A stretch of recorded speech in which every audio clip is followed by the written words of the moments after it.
If you enjoy what you're hearing, don't forget to hit like and subscribe so we can find each other again in future. And if you want to support the channel further, please consider supporting me over on Patreon. Hello there. My name is John, and I'm here to bring you a sleep story. So find someplace comfortable, lie back, let your arms and legs fall slack at your sides, take a deep breath, and close your eyes. Tonight, we put the kettle on and settle down for a most unusual gathering. As we continue with Alice's Adventures in Wonderland by Lewis Carroll. Chapter 7, A Mad Tea Party.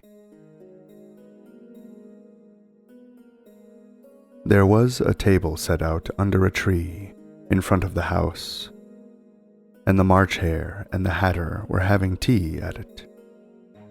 A dormouse was sitting between them, fast asleep, and the other two were using it as a cushion, resting their elbows on it and talking over its head. Very uncomfortable for the dormouse, thought Alice. Only as it's asleep, I suppose it doesn't mind. The table was a large one, but the three were all crowded together at one corner of it. "No room, no room," they cried out when they saw Alice coming. "There's plenty of room," said Alice indignantly, and she sat down in a large armchair at one end of the table. "Have some wine," the March Hare said in an encouraging tone. Alice looked all round the table, but there was nothing on it but tea. "I don't see any wine," she remarked. "There isn't any," said the March Hare. "Then it wasn't very civil of you to offer it," said Alice angrily. "It wasn't very civil of you to sit down without being invited," said the March Hare. "I didn't know it was your table," said Alice. "It's laid for a great many more than 3. "Your hair wants cutting," said the Hatter. He had been looking at Alice for some time with great curiosity, and this was his first speech. "You should learn not to make personal remarks," Alice said with some severity. "It's very rude." The Hatter opened his eyes very wide on hearing this, but all he said was, "Why is a raven like a writing desk?" "Come, we shall have some fun now," thought Alice. "I'm glad they've begun asking riddles. I believe I can guess that," she added aloud. "Do you mean that you think you can find out the answer to it?" said the March Hare. "Exactly so," said Alice. "Then you should say what you mean," the March Hare went on. "I do," Alice hastily replied. At least I mean what I say. That's the same thing, you know." "Not the same thing a bit," said the Hatter. "Why, you might just as well say that I see what I eat is the same thing as I eat what I see."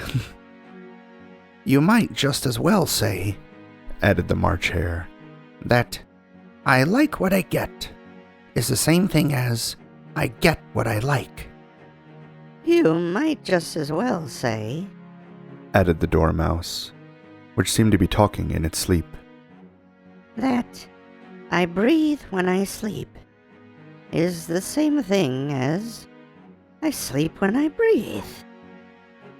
"It is the same thing with you," said the Hatter, and here the conversation dropped, and the party sat silent for a minute, while Alice thought over all she could remember about ravens and writing desks, which wasn't much. The Hatter was the first to break the silence. "What day of the month is it?" he asked, turning to Alice. He had taken his watch out of his pocket and was looking at it uneasily, shaking it every now and then, and holding it to his ear. Alice considered a little, and then said, "The 4th. 2 days wrong," sighed the Hatter. "I told you butter wouldn't suit the works," he added, looking angrily at the March Hare. It was the best butter, The March Hare meekly replied. "Yes, but some crumbs must have got in as well," the Hatter grumbled. "You shouldn't have put it in with the bread knife." The March Hare took the watch and looked at it gloomily. Then he dipped it into his cup of tea and looked at it again. But he could think of nothing better to say than his first remark. It was the best butter, you know. Alice had been looking over his shoulder with some curiosity. "What a funny watch," she remarked. "It tells the day of the month, and doesn't tell what o'clock it is." "Why should it?" muttered the Hatter. "Does your watch tell you what year it is?" "Of course not," Alice replied very readily. "But that's because it stays the same year for such a long time together."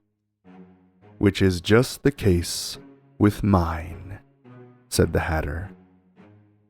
Alice felt dreadfully puzzled. The Hatter's remark seemed to her to have no sort of meaning in it, and yet it was certainly English. "I don't quite understand you," she said, as politely as she could. "The Dormouse is asleep again," said the Hatter, and he poured a little hot tea upon its nose. The Dormouse shook its head impatiently, and said, without opening its eyes, Of course. Just what I was going to remark myself." "Have you guessed the riddle yet?" the Hatter said, turning to Alice again. "No, I give it up," Alice replied. "What's the answer?"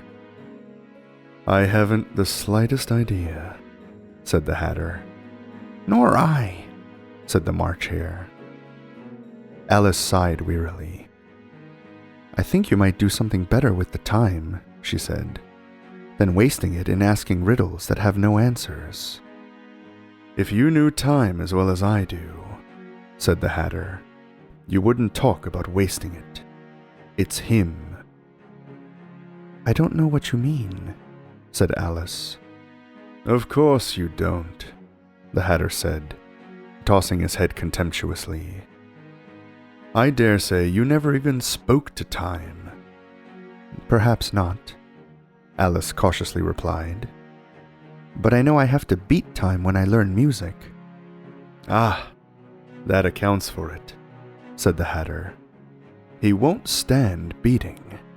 Now, if you only kept on good terms with him, he'd do almost anything you liked with the clock.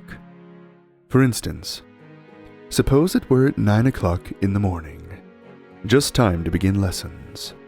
You'd only have to whisper a hint to time, and round goes the clock in a twinkling. 1:30, time for dinner." I only wish it was, the March Hare said to itself in a whisper. "That would be grand, certainly," said Alice thoughtfully. "But then, I shouldn't be hungry for it, you know." "Not at first, perhaps," said the Hatter, "but you could keep it to 1:30 as long as you liked." "Is that the way you manage?" Alice asked. The Hatter shook his head mournfully. "Not I," he replied.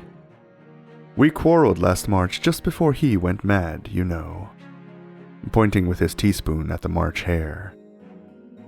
"It was at the great concert given by the Queen of Hearts, and I had to sing, 'Twinkle, twinkle, little bat, how I wonder what you're at.' You know the song, perhaps?"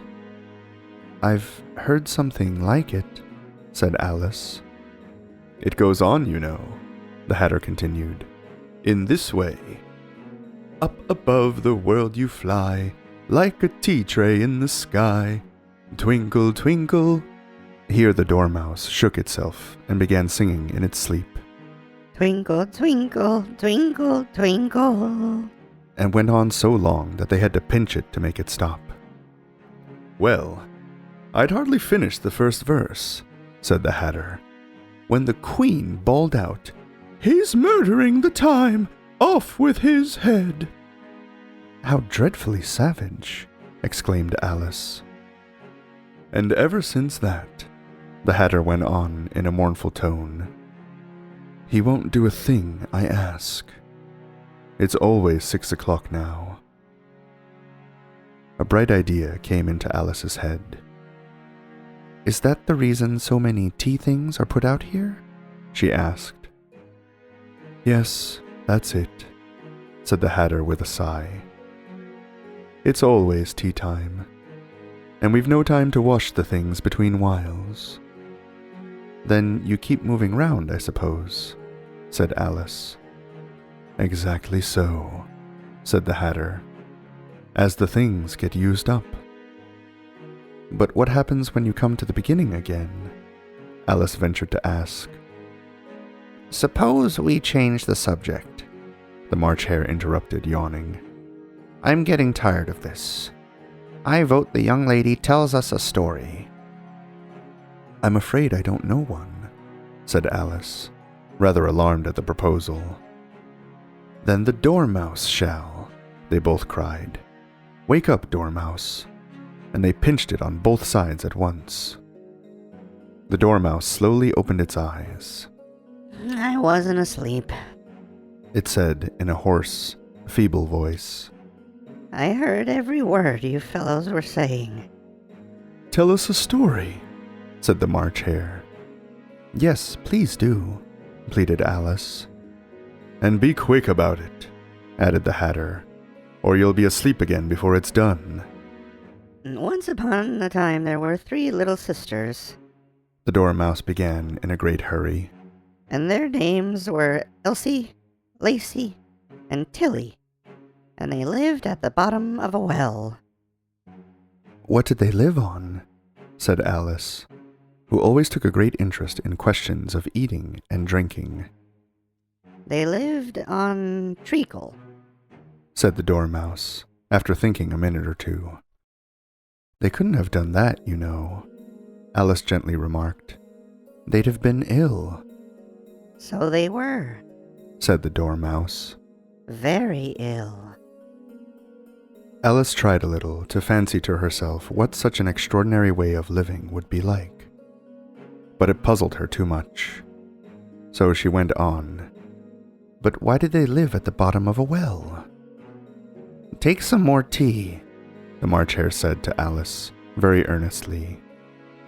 "I've had nothing yet," Alice replied in an offended tone. "So I can't take more." "You mean you can't take less," said the Hatter. "It's very easy to take more than nothing." "Nobody asked your opinion," said Alice. "Who's making personal remarks now?" the Hatter asked triumphantly. Alice did not quite know what to say to this, so she helped herself to some tea and bread and butter, and then turned to the Dormouse and repeated her question. Why did they live at the bottom of a well? The Dormouse again took a minute or two to think about it, and then said, It was a treacle well. "There's no such thing." Alice was beginning very angrily, but the Hatter and the March Hare went, "Shh, shh," and the Dormouse sulkily remarked, If you can't be civil, you'd better finish the story yourself. "No, please go on," Alice said very humbly. "I won't interrupt you again. I dare say there may be one," One indeed. said the Dormouse indignantly. However, he consented to go on. And so these 3 little sisters, they were learning to draw, you know. "What did they draw?" said Alice, quite forgetting her promise. Treacle. Said the Dormouse, without considering it all this time. "I want a clean cup," interrupted the Hatter. "Let's all move one place on." He moved on as he spoke, and the Dormouse followed him. The March Hare moved into the Dormouse's place. and Alice rather unwillingly took the place of the March Hare. The Hatter was the only one who got any advantage from the change, and Alice was a good deal worse off than before, as the March Hare had just upset the milk jug into his plate. Alice did not wish to offend the Dormouse again, so she began very cautiously. "But I don't understand. Where did they draw the treacle from?" "You can draw water out of a water well," said the Hatter. "So I think you could draw treacle out of a treacle well. Eh, stupid?" "But they were in the well," Alice said to the Dormouse, not choosing to notice this last remark. Of course they were. Said the Dormouse. Well in. This answer so confused poor Alice that she let the Dormouse go on for some time without interrupting it. They were learning to draw, The Dormouse went on, yawning and rubbing its eyes, for it was getting very sleepy. and they drew all manner of things. Everything that begins with an M. Why with an M? Said Alice. Why not? Said the March Hare. Alice was silent. The Dormouse had closed its eyes by this time, and was going off into a doze, but, on being pinched by the Hatter, it woke up again with a little shriek, and went on. That begins with an M, such as mousetraps, and the moon, and memory, and muchness. You know, you say things are much of a muchness. Did you ever see a thing as a drawing of a muchness? Really, now you ask me, said Alice, very much confused. I don't think... Then you shouldn't talk, said the Hatter. This piece of rudeness was more than Alice could bear. She got up in great disgust and walked off. The Dormouse fell asleep instantly, and neither of the others took the least notice of her going, though she looked back once or twice, half hoping that they would call after her. The last time she saw them, they were trying to put the Dormouse into the teapot. At any rate, I'll never go there again, said Alice, as she picked her way through the wood. It's the stupidest tea party I was ever at in all my life. Just as she said this, she noticed that one of the trees had a door leading right into it. That's very curious, she thought. But everything's curious today. I think I may as well go in at once. And in she went. Once more, she found herself in the long hall, and close to the little glass table. Now I'll manage better this time, she said to herself, and began by taking the little golden key and unlocking the door that led into the garden. Then she set to work nibbling at the mushroom. She had kept a piece of it in her pocket, till she was about a foot high.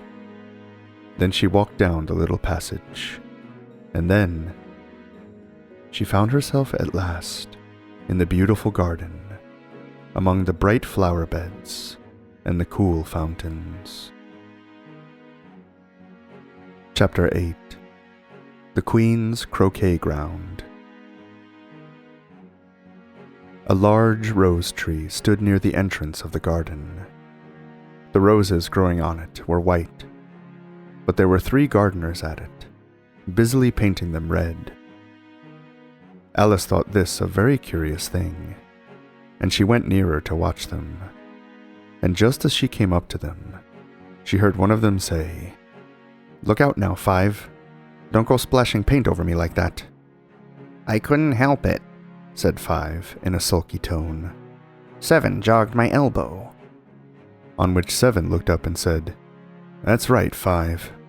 Always lay the blame on others." "You'd better not talk," said 5. "I heard the Queen say only yesterday you deserve to be beheaded." "What for?" said the one who had spoken first. That's none of your business, 2, said 7. Yes, it is his business, said 5. And I'll tell him. It was for bringing the cooked tulip roots instead of onions. 7 flung down his brush, and had just begun. Well, of all the unjust things, when his eye chanced to fall upon Alice, as she stood watching them, and he checked himself suddenly. The others looked round also, and all of them bowed low. Would you tell me, please, said Alice a little timidly, why you are painting those roses? 5 and 7 said nothing, but looked at 2. 2 began in a low voice. Why, the fact is, you see, miss, this here ought to have been a red rose tree, and we put a white one in by mistake, and if the Queen was to find out, we should all have our heads cut off, you know. So you see, miss, we're doing our best. Before she comes to... At this moment, 5, who had been anxiously looking across the garden, called out, "The Queen! The Queen!" And the 3 gardeners instantly threw themselves flat upon their faces. There was a sound of many footsteps, and Alice looked round, eager to see the Queen. First came 10 soldiers carrying clubs. These were all shaped like the 3 gardeners, oblong and flat, with their hands and feet at the corners. Next, the 10 courtiers. These were ornamented all over with diamonds, and walked 2 and 2, as the soldiers did. After these came the royal children. There were 10 of them, and the little dears came jumping merrily along, hand in hand, in couples. They were all ornamented with hearts. Next came the guests, mostly kings and queens, and among them Alice recognized the White Rabbit. It was talking in a hurried, nervous manner, smiling at everything that was said, and went by without noticing her. Then followed the Knave of Hearts, carrying the king's crown on a crimson velvet cushion. And, last of all this grand procession, came the King and the Queen of Hearts. Alice was rather doubtful whether she ought not to lie down on her face like the 3 gardeners, but she could not remember ever having heard of such a rule at processions. And besides, what would be the use of a procession, thought she, if people all had to lie down on their faces so that they couldn't see it? So she stood where she was and waited. When the procession came opposite to Alice, they all stopped and looked at her, and the Queen said severely, "Who is this?" She said it to the Knave of Hearts, who only bowed and smiled in reply. "Idiot!" said the Queen, tossing her head impatiently, and turning to Alice, she went on. "What's your name, child?" "My name is Alice, so please your Majesty," said Alice very politely, but she added to herself, "Why, they're only a pack of cards after all. I needn't be afraid of them." "And who are these?" said the Queen, pointing to the 3 gardeners who were lying round the rose tree. For, you see, as they were lying on their faces, and the pattern on their backs was the same as the rest of the pack, she could not tell whether they were gardeners, or soldiers, or courtiers, or 3 of her own children. "How should I know?" said Alice, surprised at her own courage. "It's no business of mine." The Queen turned crimson with fury, and, after glaring at her for a moment like a wild beast, began screaming, "Off with her head! Off with—" "Nonsense!" said Alice, very loudly and decidedly, and the Queen was silent. The King laid his hand upon her arm, and timidly said, "Consider, my dear, she is only a child." The Queen turned angrily away from him, and said to the Knave, "Turn them over." The Knave did so, very carefully, with one foot, Get up, said the queen in a shrill, loud voice, and the 3 gardeners instantly jumped up and began bowing to the king, the queen, the royal children, and everybody else. Leave off that, screamed the queen. You make me giddy. And then, turning to the rose tree, she went on, What have you been doing here? May it please your majesty, said Tu, in a very humble tone, going down on one knee as he spoke. We were trying... I see, said the queen, who had meanwhile been examining the roses. Off with their heads. And the procession moved on, 3 of the soldiers remaining behind to execute the unfortunate gardeners, who ran to Alice for protection. You shan't be beheaded, said Alice, and she put them into a large flower pot that stood near. The 3 soldiers wandered about for a minute or 2, looking for them, and then quietly marched off after the others. Are their heads off? Shouted the queen. Their heads are gone, if it please your majesty, the soldiers shouted in reply. That's right, shouted the queen. Can you play croquet? The soldiers were silent and looked at Alice, as the question was evidently meant for her. Yes, shouted Alice. Come on then, roared the queen, and Alice joined the procession, wondering very much what would happen next. It's a very fine day, said a timid voice at her side. She was walking by the white rabbit, who was peeping anxiously into her face. Very, said Alice.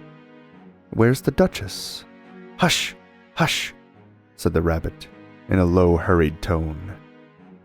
He looked anxiously over his shoulder as he spoke, and then raised himself upon tiptoe, put his mouth close to her ear, and whispered, She's under sentence of execution. What for? Said Alice. Did you say, what a pity? The rabbit asked. No, I didn't, said Alice. I don't think it's at all a pity. I said, what for? She boxed the queen's ears, the rabbit began. Alice gave a little scream of laughter. Oh, hush, the rabbit whispered in a frightened tone. The queen will hear you.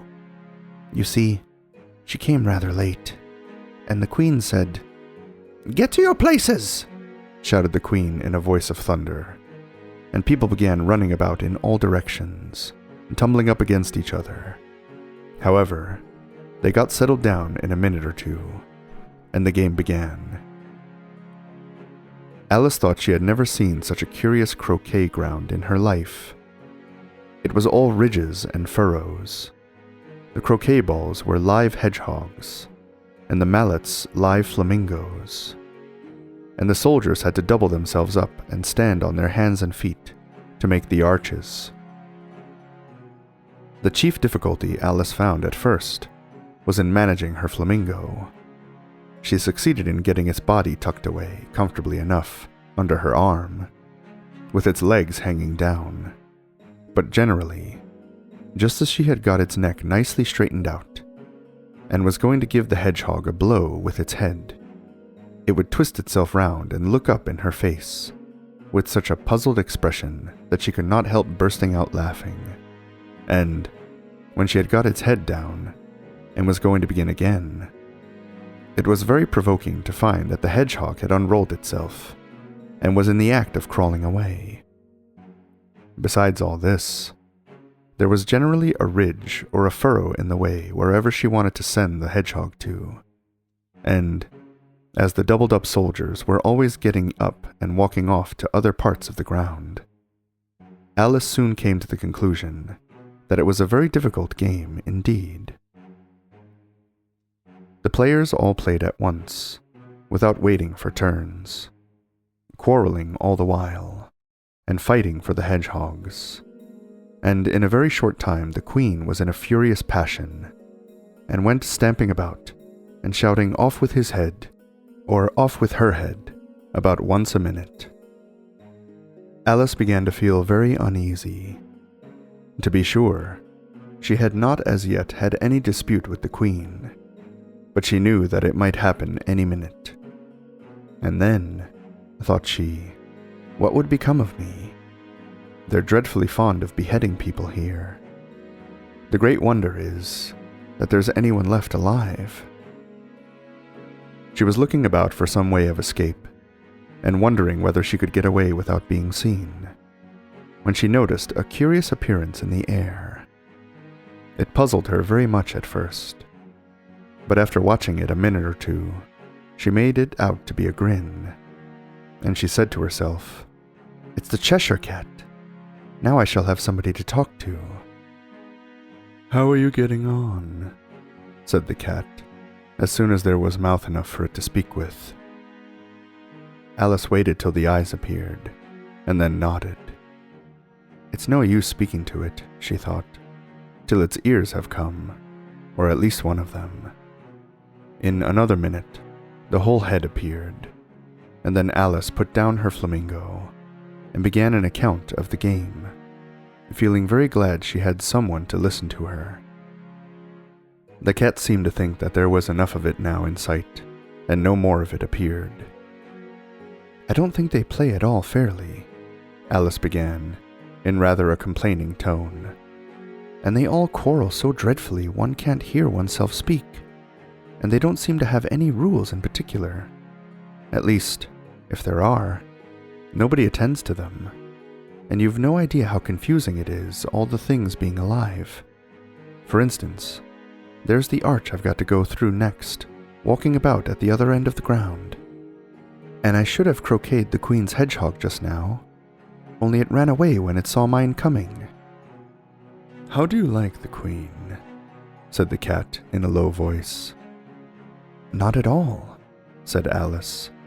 "She's so extremely—" Just then, she noticed that the Queen was close behind her, listening, so she went on.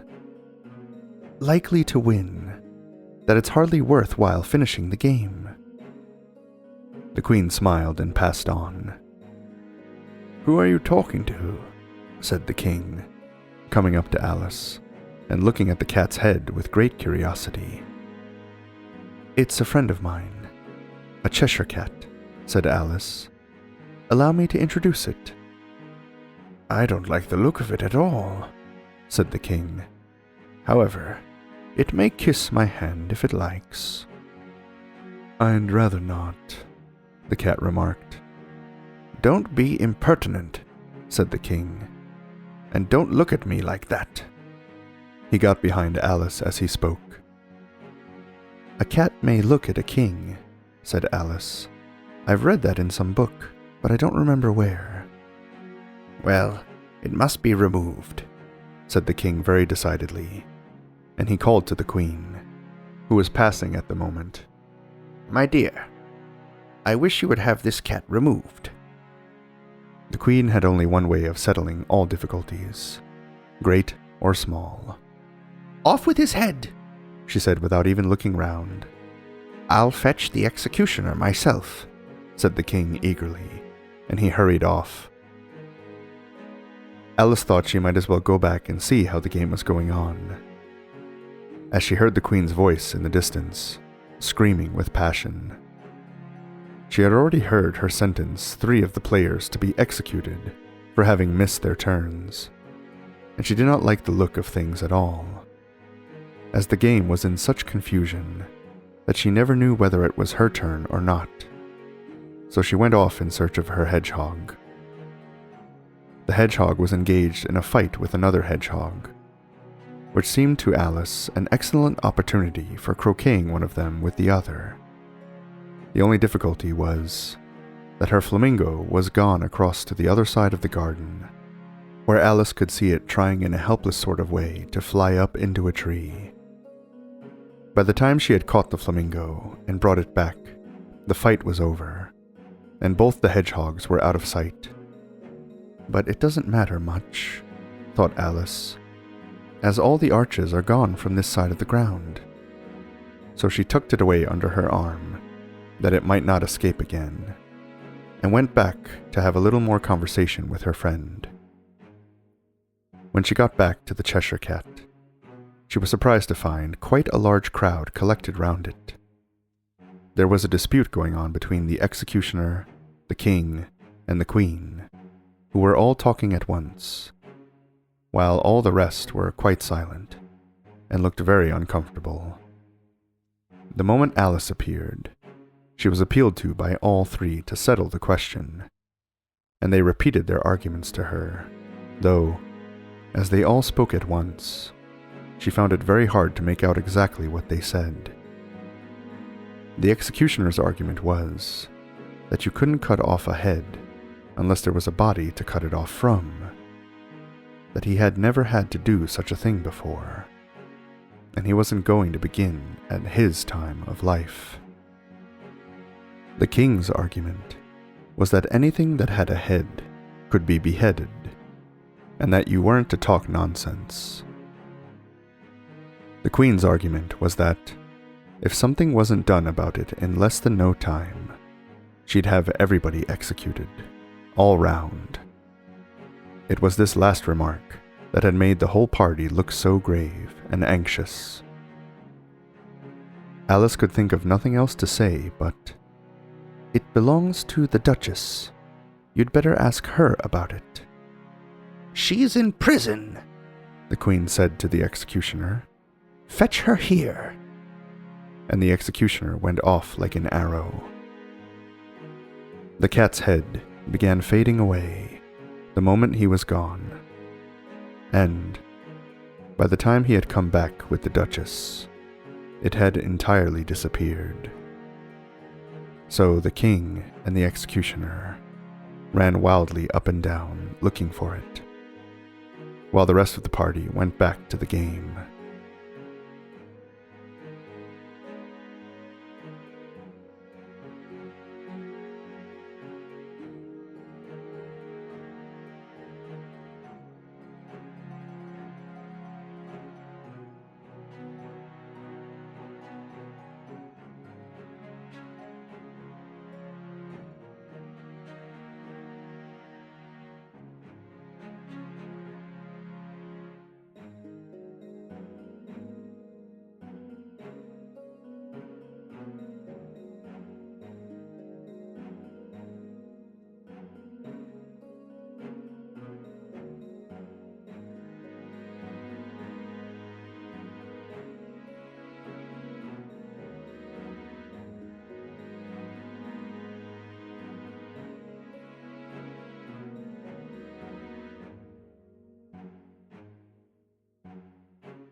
Thank you for listening. If you enjoyed this sleep story, feel free to leave a like and a comment. Extra special thanks goes out to my wonderful patrons, including my co-author tier patrons Ellen Marie, Brian Krob, Mehmet, Temi Tayo, Eris, Tasha, Janet, and Lexi What We Got. Their generous support helps keep this channel going. If you too would like to support the channel and get early access to videos, please consider joining us over at Patreon. Link is in the description. If you would like to hear more sleep stories like this, don't forget to subscribe and ring the bell for all notifications. I upload a new story here each and every week. Thank you again for listening, and pleasant dreams. Good night.